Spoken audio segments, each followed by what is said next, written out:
मैं माननीय सदस्यों को सूचित करना चाहता हूं कि आगे की कार्रवाई के संदर्भ में दोनों पक्ष व्यापार समझौते से संबंधित आवश्यक तकनीकी प्रक्रियाओं को पूरा करने और कागजी कार्रवाई को अंतिम रूप देने के लिए मिलकर काम करेंगे ताकि इसकी पूरी क्षमता का शीघ्रता से लाभ उठाया जा सके। समझौते की विस्तृत रूपरेखा इन प्रक्रियाओं के समापन के पश्चात तुरंत घोषित की जाएगी। माननीय सदस्यों को भारत के ऊर्जा स्रोतों से संबंधित उन मुद्दों की जानकारी होगी जो इस समझौते पर हुई चर्चाओं के दौरान उठाए गए हैं। मैं स्पष्ट करना चाहता हूं, जैसा कि सरकार ने कई बार सार्वजनिक रूप से कहा है कि 140 करोड़ भारतीयों की ऊर्जा आवश्यकताओं की सुरक्षा सुनिश्चित करना सरकार की सर्वोत्तम प्राथमिकता है।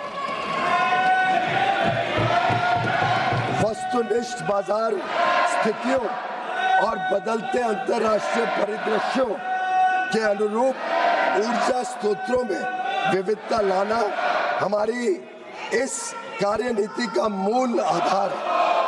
भारत की सभी कार्रवाइयां इसी बात को ध्यान में रखकर की जाती है।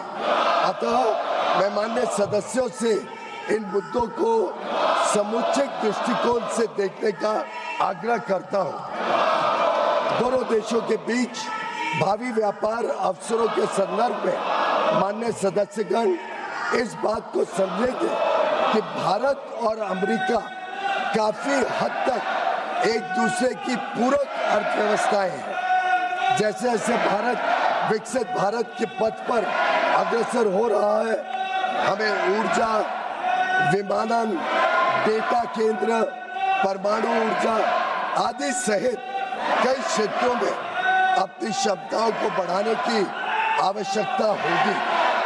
अमेरिका इन क्षेत्रों में दुनिया का अग्रणी देश है, इसलिए हमारे लिए इन क्षेत्रों में व्यापार की संभावनाओं पर ध्यान केंद्रित करना स्वाभाविक है, जिससे न केवल हमारी खरीद में बल्कि हमारे अपने निर्यात में भी विस्तार होगा।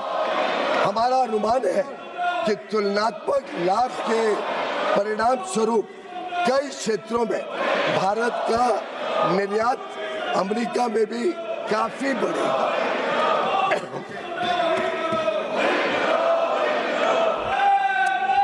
विश्व की सबसे बड़ी अर्थव्यवस्था के साथ यह ढांचागत समझौता जो आने वाले वर्षों में वैश्विक विकास और नवाचार को गति प्रदान करेगा, भारत की जनता एवं राष्ट्र के व्यापक हित में है और देश को बहुत लाभ देगा। यह विकसित भारत और आत्मनिर्भर भारत दोनों को सशक्त बनाता है। हम अपने देश के लिए माननीय प्रधानमंत्री जी के इस दृष्टिकोण को साकार करने की दिशा में निरंतर कार्य करते रहेंगे। धन्यवाद महोदय।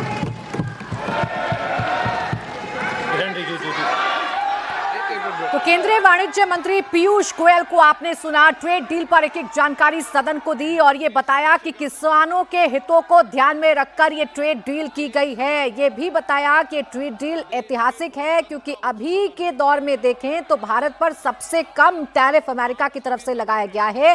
साथ ही साथ हमारे क्षेत्रों को, हमारे जेम एंड ज्वेलरी क्षेत्र को, टेक्सटाइल क्षेत्र को इससे फायदा मिलेगा। दोनों जो देश हैं वो एक दूसरे के पूरक बनकर काम करेंगे।